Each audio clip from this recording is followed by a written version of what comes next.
Welcome to Phantom Zone, the podcast where we dredge the lakes of hell in search of the worst the cinematic world has to offer and put it on trial for its various crimes against humanity. Should these films be found guilty, it will be jettisoned into the far, far recesses of space, into a Phantom Zone, if you will. I'm your host, Adrian Torres, and joining me, as always, is my co-host, Scott Daly. How are you doing, Scott? I'm doing pretty good, Adrian. How are you? I'm hanging in there. We had, a nice little break in there, and now we're coming back with something that's going to cause us great, great pain. So indescribable pain. Yes, insurmountable pain. Originally, when we set out to do this months ago, I came up with a list of films that I wanted to cover due to how horrible they were. Again, not in the normal, haha, it's so bad, it's good way, but I set out to have these movies I want to cover because I know they're terrible. Everything I've read about them is terrible. Either movies that had really, really low scores on like IMDb, Metacritic, had no positive reviews anywhere you looked, or 0 on Rotten Tomatoes. One of those films happened to be this movie from 2004 that was called Señorita Justice. If you are daring enough, it's on Hulu. That's all I'll say. If you really feel like going down that disastrous road before we start listening, or before we start talking about this, before you start listening, you can watch it on Hulu. At the same time, if you listen to everything that we have to say and say, no, those guys are full of shit, I need to see this for myself, then you're a fool, and it's on Hulu so that you can feel your eyes bleed out of your skull. This is a movie that's directed by Kantz. I'm going to say Kantz because it's funnier. Sure. We'll say that it's Kantz. The guy's actual name is Christopher McCants. So he is probably a guy who was like, oh, I need my name to sound more cool, more hip. And this is what he decided. His ability to change his name reflects his ability as a filmmaker, I think. IMDb describes the film as Ana Rios is a former Miami police detective turned lawyer who becomes hellbent on seeking revenge after tragedy shakes her stable existence. As part of her plan, she plots to seek out the gang members responsible for her brother's murder. But Ana also finds some for romance. This is literally how it says on IMDb. I'm just reading it off there. Finds some for romance with a former boyfriend, Hector, but that only leads to more complications for her. It's fairly succinct, but it's also lacking and way, way, way more focused than the actual movie presents anything that happens. Scott, what were your general impressions about this film? Okay, so before we go on, I have a question for you. Yes. Was Anna a former police detective? Yes. I missed that completely. Wait, how? There's the whole. There's a scene early on with the cops where the one of them's reading her file, and a lady comes over and says to her, Hurricane Rios, you got to watch out for her. And the lady then turns to the other police detective, who's played by, oh God, why am I blanking on her name? Because I hate her so much. Eva Longoria. Yeah, Eva Longoria. Directly before she was on Desperate Housewives, this movie came out in 2004 in May, and the pilot episode for Desperate Housewives was in 2004. So she probably had agreed to this movie when she got the part for Desperate Housewives. Well, she's barely in it, so she's barely actually do anything. Well, no, but at the same time, I don't think anybody saw a sizzle reel for this movie. And they're like, that Eva Longoria, we've got to get her based on this work. But the co-detective with her is reading Anna's file, and she says, juvenile delinquent, ex-gangbanger, goes to the Marines, becomes a cop, graduates at the top of her academy, a skilled marksman, martial artist, youngest undercover cop. And then Eva Longoria says, sounds like she was on the road to greatness. What happened? And then the other lady says, she became a lawyer. Okay, so I guess for what are my overall general impressions of this film, I don't remember that scene happening. So I watched this movie 2 days ago. I watched parts of it again right before recording because I could not remember this film to save my life. And we're going to walk through the plot here in a few minutes, and it's going to probably feel mostly new to me. This movie is so bad, and it's obviously it's a direct to video film, but it's not even that it's just cheaply made that it's bad. It's just it's tonally all over the place. It's just not good filmmaking. It's like that weird camera movements. Sometimes I think like the camera guy just like tripped or something, and because the camera pans in moments that it doesn't need to at all. I don't think they had access to like a Steadicam unit at all. No. And it's just a guy basically holding a camera. I don't know a type of camera. It's a very low end camera because everything's rather cheap in the movie. But the weird thing about the pans that you mentioned is there's several parts where he has the camera shot set perfectly so that everybody's in frame, and then he lowers the camera a little bit so it chops off the top of everyone's head. There are so many medium shots to top off people's heads in this movie. Like, it's hilarious. If you've ever wanted to see like from someone's chin to neck and chest area in a whole bunch of shots, this movie has it, because there's parts where people are talking and it's just shots of like you can see part of their mouth, but they're standing, the camera's partially underneath them and the top of their head's still chopped off. I know. And it'll cut back and forth between a medium like that and a close up that's really weirdly positioned. I mean, like, look, I understand they're low budget films. We watch a lot of low budget movies on here. It low budget, it's not the reason why it's not good. You can take a bad camera and make good looking compositions within it. This is not that movie. No, this has nothing to do with that. And we will try to speed through the majority of the plot because it's going to cause lots of headache. I still don't understand the plot. You know that you're in for a horrible film when the beginning of the movie has giant block standard letters. Like the titling on the movie looks like somebody made it in 8th grade AV club. It's the most basic Latino-esque block letters that you can think of, and they take up the majority of the screen. We also have no context for anything that's happening. It starts out with 2 police officers basically showing up at the scene of a crime. Somebody's dead. You don't know who's dead whatsoever. You see a whole bunch of really sad faces and somebody who says that they thought they saw the car that went by. You're not given any context whatsoever. Just that nothing makes sense whatsoever. And then you think the credits are over, and it goes to a very loud rap song while there's 4 boxes at the top of the screen that are showing scenes from later in the film. They show the entire movie during this credit sequence in one of these boxes. And then they replay it in the same box. Yeah. Again, because they have so much time to get through 5 credits because they've got like 7 different associate producers. a lot of people pitched in some money for this movie. We meet our heroine, I guess. I use that loosely. Anna, when she's showing up late for work in a board meeting, basically because there's a business deal that they're doing with a guy named Sanchez. You don't really know a lot of context, but it doesn't matter whatsoever. It's a big deal. Yeah. It's a huge, giant deal. And she's working on this deal, and it seems really important, but she shows up late and nobody reprimands her whatsoever. The affluent white guy in the room, who turns out to be her boyfriend, is questioned by another guy about, is the sex really worth it with her? I don't know why. They also have the guy on the other side of the room when they're talking about that weekend.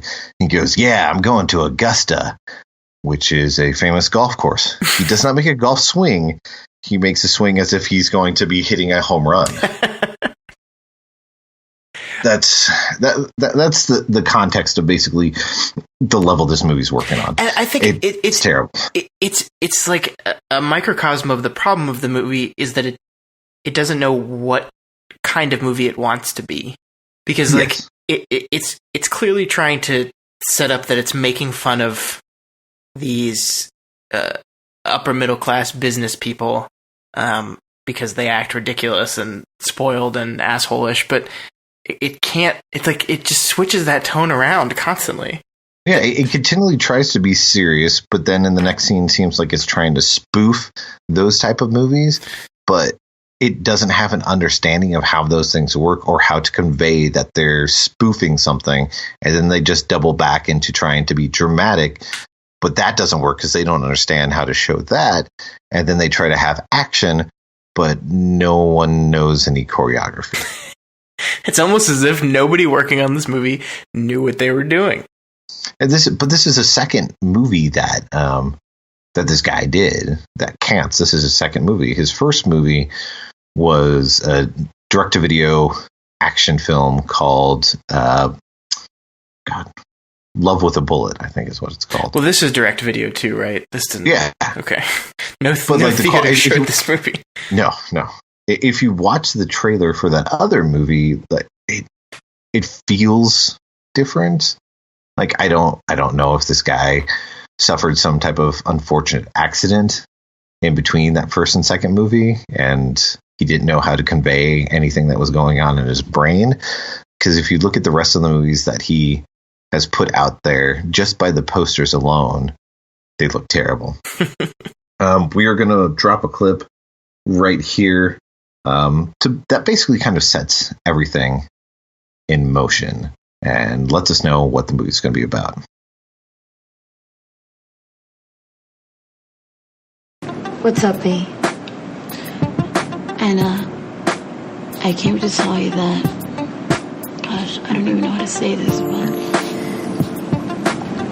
Juan, he's what? He's dead.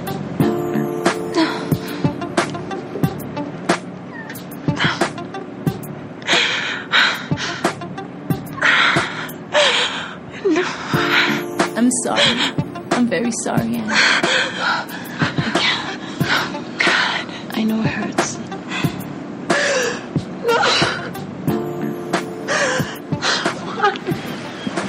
Yeah, so that's what the movie's about. Sure, her brother is the guy who was dead at the very beginning of the movie. He was shot and killed in Little Havana, and so she has to drop basically her life to go back here. We see her go back home for the wake, but for whatever reason, she's attending her own brother's wake in like a sexy club cocktail type dress. I don't like, everyone else is dressed up really nice, and she's wearing like a really short, really tight dress that doesn't really look like the correct thing that you'd wear when you're, in mourning for someone. Yeah, and it's like this movie like is weirdly trying to position her as being like out of touch with the neighborhood and the people in it, because she's moved away and is dating a white boyfriend. But like, I guess it didn't have the costuming department or the makeup department to actually do that, because it never really works. No, there's never a point where basically anything works.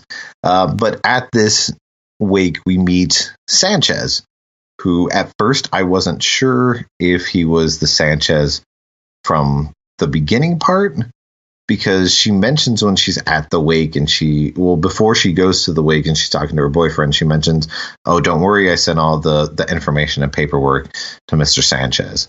And then when she's at the wake, she's talking to Sanchez and she makes a comment, "Oh, I just want to say, once I'm able to get up and running, I can do that." And he goes, "No, we won't talk about work right now." And I'm like, wait, if this is Sanchez that she's working for, she already sent him all the shit. So why is she worried about being up to date? Her brother just died. I'm pretty sure she gets, a couple days off for that. Nope, apparently not. Also, I have no idea how far she's supposed to be from like where she works, but it seems like it could be either 5 minutes, 5 hours, or 5 days. I know that she's still in the state of Florida. Yeah. I think it's Miami where she is. It is Miami. And I think it's really just like an urban part of Miami that's slightly different from her neighborhood that she currently lives in. So it's like she hops onto the freeway, drives 45 minutes, and she's back home. Basically. Okay. Because her boyfriend shows up like 2 or 3 different points, and she just mentions to her, I'm just a phone call away. That's it. But then everyone else is giving her shit, and they're like, you moved to the nice part of town. You moved away. You got out of here. Your life is so great. And it's like, wait, but I thought she only lived like a little bit away. That doesn't make any sense. After we meet Sanchez, we also get to be introduced to Anna's dad, who is seen failing at playing guitar and seemingly crying because he sucks at playing guitar. Or maybe just because his son just died. It may be that, but the way the film presents it is that he's just sitting outside trying to strum a song, then starts crying while music plays over him crying. And then it cuts to Anna giving him a ticket to Mexico, saying, hey, this is where you should go. Weird ethnic comment that I don't know if it'll get me in trouble, but hey, I'm 50% Cuban, so I'm willing to take it. But they live in Little Havana. Havana's in Cuba. So I assumed at first that they were Cuban, but she's buying him a ticket to Mexico. Maybe it's just a fun vacation. I don't know.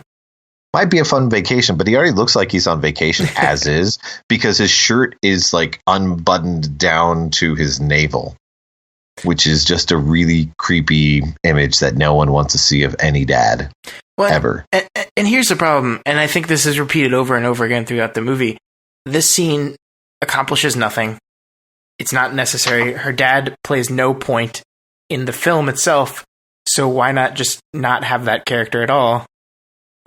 And then, like, it's because you don't understand. Katz was very, very, very set on making sure that the dad wasn't there, because all these other fucking people are just going to walk through the house for the rest of the movie. And if the dad's there, you got to have him ask what's going on. Yeah, so just have it like they're not being a dad. Just like this was Juan's Her house. dad's dead too? Well, yeah, like her dad's just dead somewhere or like out of the picture or whatever. And she's just staying at Juan's house. Like the only reason to have the dad is so she can have a place to stay while she's in town. Yes. And it's important for her to have a place to stay because people are conspiring against her while she tries to figure out what happened with her brother. She goes to the cops, who, as we mentioned before, talk about her past and everything. The cops aren't really helpful at all. No, they don't do anything. And not even because they like dislike her. It's just that they don't seem equipped. I think part of the reason they don't seem equipped is because their police station exists in a giant, empty, abandoned warehouse.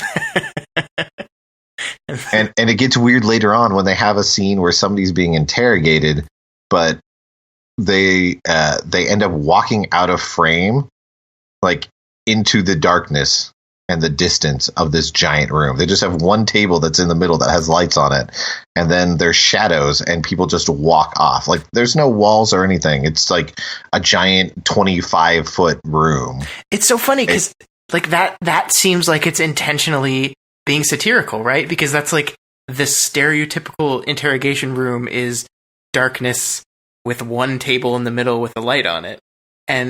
But I don't like, it doesn't come off as satire at all. No, because the key to satire is that you have to understand where the point that things are plausible are, and you have to be willing to go over the top. And when you go over the top, you have to acknowledge within the context of the film that what you're doing is outside the realm of reality. You can't have like 1 to 2 characters who exist in that other realm and everyone else is on a conscious level, because then it just seems like everything that you're doing is dingy and cheap. And you get that in the next scene, basically, where she I guess, is getting groceries and is hassled by a guy. And she's in her car that I don't know if it's hers or Juan's, but she just happens to find two perfectly polished guns underneath her car seat, holds them in her hand, stares at them, and slowly nods. And it doesn't hit that spoof level of something like how to be a menace while drinking, how to be a menace while drinking your juice in the hood. And it can't match that. It can't beat that. We're going to throw everything to the wall and see what sticks, but half of it's still going to be funny. And then she goes directly from being accosted by this guy who's just a random asshole to taking off her regular clothes and basically putting on her street clothes, which involves basically a short crop top, a bandana that matches the color of her crop top, a double shoulder holster for the two guns that she found underneath her car, and then a denim jacket. Throughout the movie, for whatever reason, she has at least 4 different corresponding matching outfits of the crop top matches the color of her bandana, but she still has the same denim jacket. Like, this is ridiculous. And, like, I could see how maybe this sounded good on paper. Like, she's going to transform into Señorita Justice, which is, I think, a phrase that's never uttered in the actual film itself. No, it's not. But it comes off as stupid and kind of offensive.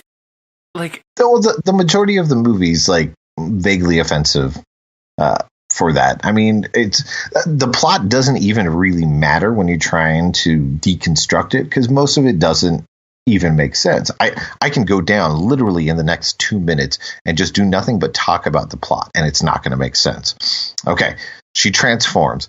She then ends up going to see this property that later on turns out is the property that she's in a dealing with Mr. Sanchez with, because early on you hear that there's a squatter that's in the house. Or the building, whatever it is. It basically looks like a shack that has cardboard boxes holding it up together. I'm not joking, because there's a sex scene that ends up happening between the character Hector, who's the former boyfriend of Anna, and Anna, who, even though she has a boyfriend, basically decides, your disgusting animal magnetism is enough that I will sleep with you in this disgusting place. And when she's leaving, you can see 3 different cardboard boxes that have been pushed up against the wall. Hector is in a relationship with Victoria, who's the person who originally came at the beginning of the movie and told Anna, hey, by the way, your brother, he's dead, yo. The two of them have a fight because of the fact that Hector still has feelings for Anna, who he says is his whole soulmate. Victoria is angered by this because she says, so what? I'm just somebody that you fuck on the side? And he says, yeah, basically. Yes, absolutely. And then they proceed to have sex. Of course. You end up finding out that Mo, the guy who decided to hit on Anna a couple scenes earlier, is actually in a truce/beef with Hector, because they're parts of opposing gangs, but apparently there's a truce going on because Hector mentions it, Mo mentions it, and Anna says to Hector at one point, why weren't you at the recent peace summit? Which we didn't see. Oh, we didn't see the majority of this. During the beef between Hector and Mo, there's a random drive-by shooting that occurs and wings one guy in the arm, who's a drug dealer who happens to be around. That drug dealer, 2 seconds later, sees a couple of his friends show up, and one of the girl has her arms in a sling. The guy says, what happened to you? And she goes, oh, some crazy chick. And it has a black and white flashback to Anna beating up this girl in the park, a scene that we didn't ever see. Not only did we never see it, but directly 5 feet away from this girl is Anna sitting on the car with Hector because they were just involved with the drive-by. No one references the fact that she's right there, and she could have pointed and just said, that bitch beat me up earlier.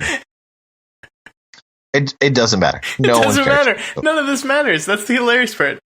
Like, after this happens, she decides, Anna decides that she wants to go talk to Mo to try to find out some stuff that's going on, because not everything seems like it's adding up. At the same time, they're still having, she and her boyfriend are talking, but they're having trouble trying to find out what's going on with the Sanchez deal.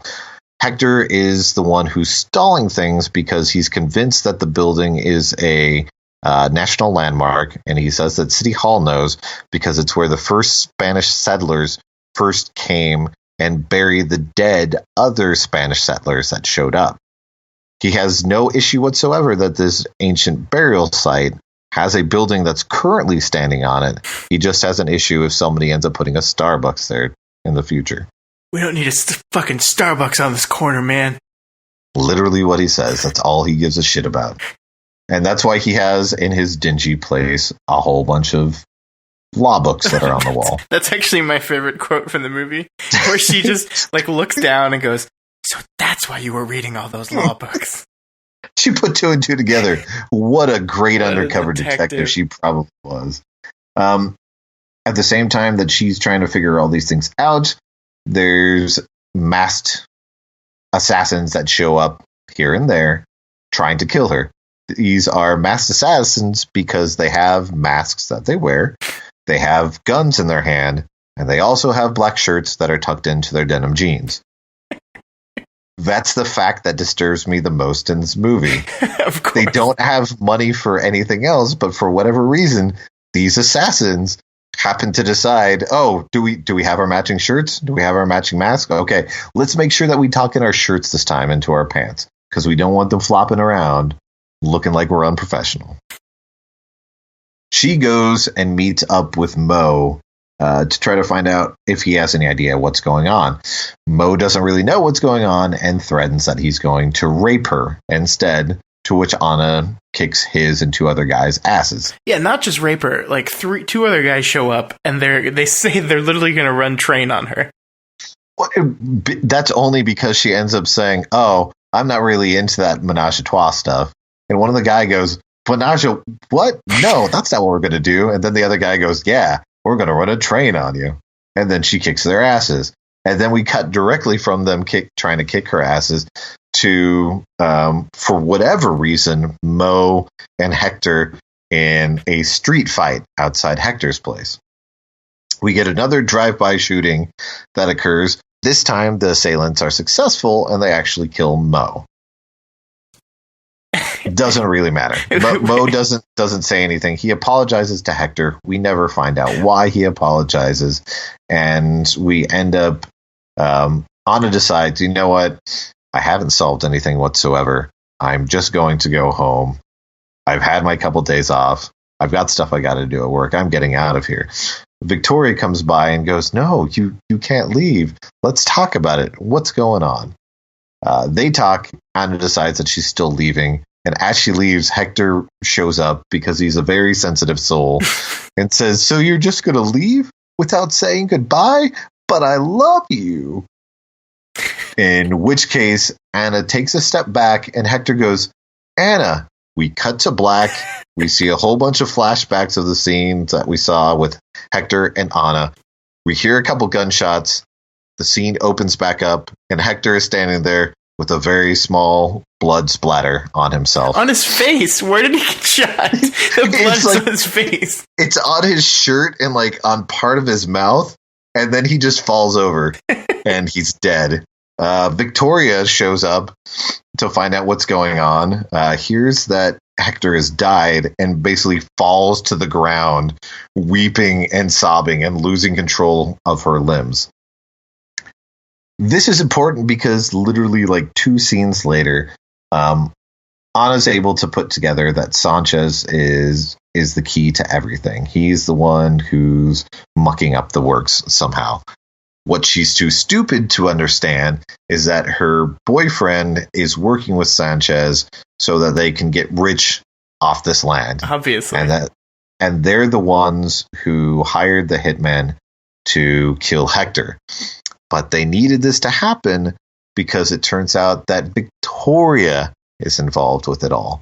The reason Victoria is involved with it all is because Victoria has been mad at Hector for a very, very long time. After you left us, Hector was with me. He would never commit to me. I was good enough to fuck, but not good enough to love. I decided that I was going to make him commit to me one way or another.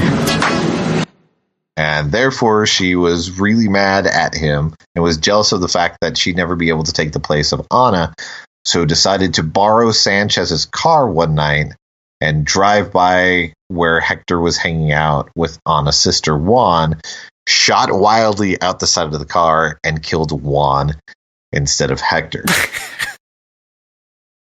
Her response to this, while she has a gun to Anna's head, is to say, I'm really fucked up. I'm sorry. Please forgive me. And then commits suicide in front of her supposed best friend. Because of the ineptitude of the movie, when we cut to a shot of her on the ground so that we can see that she's dead and there's blood behind her, you can see her breathing. Oh, I didn't notice that. That's awesome. You can see that her stomach is visibly going up and down in like the 5 seconds that they hold on to the shot. Well, the funniest part to me was during this whole thing, Sanchez is just sitting like in the trunk of his car, and he probably could have just like gotten up and left. His hands were tied. Oh yeah, that was it. He still could have gotten away, and because he doesn't get away, Anna decides to take him and go to the hotel where Sanchez's assassins just managed to be hanging out. Use him as a body shield. He gets shot and dies. Anna kills the two assassins and then just leaves. And that's the end of the movie, right? No, it's not. Because while this was going on, it turns out that, can't believe I'm about to say this, Sanchez and Anna's boyfriend have been in dealings with the Yakuza. Not that they're trying to sell this piece of land in Little Havana to the Japanese. They're selling it to the Yakuza. And because they can't get Hector out of the way or Anna out of the way, they end up deciding to send a Yakuza female assassin. And Anna ends up going in her what I called morning street attire, because when she goes back to her work, she's in a black crop top with a black bandana. And she goes to work and sees her boyfriend, and she goes, "I got your message." We never saw her get his message. So I guess he just called her up and told her he was a bad guy?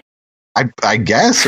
We basically don't know, because he appears from behind a pillar and tells her that it was all because of money, and she just completely messed up the works. And then the Yakuza girl comes down, and they have one of the worst choreographed fight scenes of all time. Oh my god, it's so bad. And she ends up killing the Yakuza chick with her brother's cross necklace. I guess she like holds it in her hand and slashes her neck. I didn't really understand how that happened. She did. You never see her put it in her hand because she's fighting the whole time, just with her fists, and then she gets kicked, and then she gets up and she swings at her, and the girl holds her neck, and then they show that she's got the cross in her hand, but you never see the cross in her hand before that. No, they showed her pull it out of her pocket. Oh, it was really quick. Like, she got kicked and fell on the floor, pulled it out of her pocket. so that's her reaction. Yeah. Is oh no, I got hurt. Please, Jesus, you got to help me. Oh, thank you, Jesus. I'm going to kill this bitch using your symbol. Use your symbol to slice someone's neck open. Because if there's one thing Jesus definitely stands for, it's justice and revenge. Jesus was slicing necks all day long. What are you kidding? All the time, man. That's the whole reason, you know. I don't know. It's terrible. The end. It's completely terrible. Like but throughout the entire movie, it's just the most ineptly made film you can think of. The best analogy or best comparison that I can make is Señorita Justice is to action as Birdemic is to horror, or The Room is to comedy. The only difference is this movie makes those films seem competent. Which is insane. Like, The Room is such a bad movie, but it's funny bad. And this is not like, I know we're joking about it now, but watching this movie is exhausting. Like, yes, it's you can't even like force a sliver of entertainment out of watching this. We haven't even talked about the fact that the score for this movie is like 3 preset keyboard tunes that are just played over and over and over again. Oh, it's like 30 to 45 seconds of music that's looped.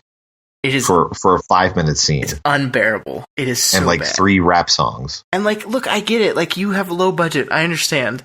But just don't have a score in that scene. You don't need it. Yeah. It's not even the thematically or tonally correct music for the scene half the time. Well, this does lead to a segment that we're going to start to do. I'm so sorry, Scott, that you are the one who gets to do it this week. But the segment is How I'd Fix It, which is basically where we try to throw forth what we would try to have done to make the film more worthwhile, if not, fantastic. Well, this is a hard one, because I don't think this movie's fixable. But I guess what you could do, I think you have to embrace the inherent ridiculousness of it and make it intentionally funny. So just go full on spoof. Yeah. I mean, you have to. And that's the weirdest thing about this movie is, like, I understand kind of what they're doing. Like, I looked up on it, and Kantz and his whole filmography is really about bringing attention to a market that isn't really served very often. And I get that, but it's kind of in a really insulting, very stereotypical kind of way. Like, I get there's this Latino market that, like, he's like, specifically, we're going to make direct to video Latino films. Mm-hmm. And that's cool. I do that, but don't do it like this. No. So I mean, yeah, I would embrace the humor of it, and just go like, and I think that a lot when you're a low budget film, making it overly ridiculous kind of is turning into the skid of not having a lot of money, which makes things that look bad. Then you can say, oh, well, it's okay if they look bad because we're intentionally wanting them to look bad. I think you need to clean up the plot. There's too many things going on here. Make it simpler. Like, and I see, like, it's weird because there are little tiny nuggets of okay ideas in here. Like the idea that she's a woman that left the streets, kind of abandoned her culture, quote unquote. And then was like forced back into it, and she's in a tug of war between the place that she left or her feelings that she owes the people that you grew up with. Like, that's a good idea. You can build around that, but not necessarily with the way that they present it, which is to say that not only did she get out of this life of crime, but then she became amazing at every single thing else in the world. It'd be more interesting if you had, she was a juvenile delinquent. She used to be a gangbanger, and she gets out of that, and then she becomes a lawyer, to represent some of those disenfranchised or the people that the system have left behind. Have her be that. That's the type of lawyer work that she does. And then when she's drawn back into that life, she has that push and pull. Whereas she just jumps straight back into it when she comes back, and it doesn't make sense for somebody who supposedly left that life to become a cop, that they never have that instinct of, this is where my moral compass lies. Yeah. And that's why it's funny that I didn't even remember that she was actually a cop. That to me, I think, is just a way to explain away why she's good with guns and why she can fight people. But she isn't. Yeah, well, that's because there's the one point where she pulls 2 guns from out of the car and is just firing indiscriminately at a passing vehicle and doesn't hit anything. I think Victoria is like the only person that hits someone with a gun. Probably, but she was at close range, so she was able to. Well, no, Anna does kill the first two assassins. Yeah. When she's taking the shower, that she was wearing her mascara in for whatever reason, and she kills the two guys. Because it leads to the hilarious scene like 2 minutes later where she kills them, drags them outside, and Victoria shows up. And she's like, "Help me!" And Victoria's like, "No, I've got priors. I'm not going to do that." And then 2 seconds later, she's talking to Hector, and Hector's like, "Did you see the guys?" And she's like, "No, they were wearing masks." And it's like, you killed the guys. You could easily take off the masks and see what they look like. It's not like they ran away. You killed them. You shot them both. But it doesn't. What I feel is the most important rule that comes out of this movie is just because you can make a film doesn't mean you should. Yeah, and that's, I mean, at the end of the day, how I'd fix it is they should not have made this movie. And that's the best way to do it. I tried to ask if there was a ray of sunshine with this. I don't know if you have one. Mine was when it ended. I enjoyed the credits scene just because like I was looking at it and I was like, wait a minute, are these scenes from later in the movie that they're playing over this music? And my wife is sitting next to me and she's like, yeah, I think so. And so I went back after we finished and watched it just to make sure. And like, yeah, you see her fighting the Yakuza lady. You see some of the drive-bys. I think the sex scene is in there too, which is weird. It's the worst sex scene of all time. It is, and it's like it. I was watching this in bed, and my wife woke up the first time I watched it, and she woke up and thought I was legitimately just watching porn because the sex scene is like there's no nudity or anything, but the music is like as stereotypically porn music as you can get. The sex scene in Team America World Police is better than the sex scene. Well, see, yeah, that's because it's intentionally trying to be funny. That's what they should have done. Exactly. Make it a comedy, or at least make it a spoof, something. I know what the answer probably is to this, but do you vote guilty or not guilty? It's guilty. Like I try to give these movies a benefit of the doubt, and that's resulted in me saying not guilty for a lot of movies that you did not agree with me on. But this is by far the worst movie we've watched for this podcast. This might actually be the worst movie I've ever seen, which is not something I say lightly because I watch a lot of very terrible films. Yeah. This is like there is nothing that works in this film at all. I agreed. Guilty. Get that sucker out of here. Shoot it far, far, far into the deep, deep recesses of space, into the Phantom Zone. Get it away from the human race. Get it gone. Let's never have to talk about can'ts ever again. And Adrian, the weird thing is, like, I normally have a lot of fun doing these because, like, watching the movie and thinking of funny things to say is fun. Having the conversation is fun. But this movie, no. It was just like a void of terribleness that sucked away all good emotions. An abyss of terrible, terrible, terrible ideas. But now we never have to talk about it again. Thank you, God. Thankfully. Okay, well, you know what? I've got a really good feeling about this next time. I think this next time we are going to hit something that you are going to enjoy, that the people are going to want to seek out and really enjoy as well. You know, we've been putting it off, so I'm sorry that we didn't do Heart Beeps this time, but we saw this pop up on Hulu, and you never know how long things are going to last on Hulu, so we had to jump on it. Absolutely. Right then. So, you know, we'll make up for it. We will go down that road, and we're going to do Heart Beeps next week. Finally. After something like this, you got to rebound. As bad as this movie is, Heart Beeps might be a masterpiece. That's all I got to say.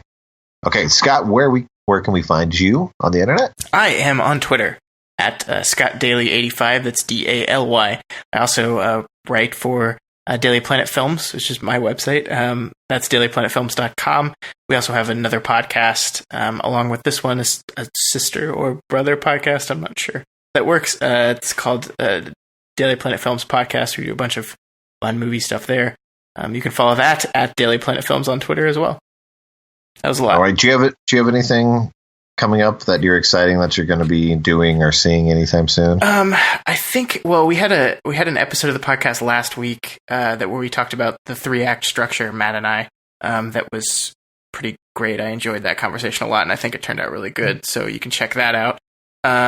We've got another Kryptonian Collection episode coming up next week, where we are, I think it's Mean Streets, Scorsese's Mean Streets is the movie, so that's going to be really interesting. We're going to see if that's worthy of being a good movie, which is the opposite of this podcast. But yes. And then there'll be writing that's coming out. So I'm doing some movie reviews and some essays and stuff like that. So nice. Yeah. Well, everybody make sure to see that. I can easily be found on Twitter at Adrian Torres. I also have a couple reviews and articles that are up on Boom Howdy and Downright Creepy. This weekend, as we're recording this, the upcoming weekend is the very end of January. And if you're in the Kansas City area, we've got Panic Fest going on. It is a weekend horror, thriller, sci-fi movie film festival that's going on. If you go to panicfilmfest.com, you'll be able to see the whole lineup that they've got. There's 16 different movies that they're going to have. There's a couple world premieres. There's the majority of them are movies that are just now hitting the festival circuit, or can only be found on the festival circuit because they haven't made it to the either VOD or theatrical. But it's very cool because it's co-sponsored both by Boulevard Beard, which is here in Kansas City. It's a great beer if you guys have it wherever Delicious. You guys are. Try it. At the same time, it's also co-sponsored by IFC Midnight, which is the horror side for IFC. So they have a couple movies that they're bringing.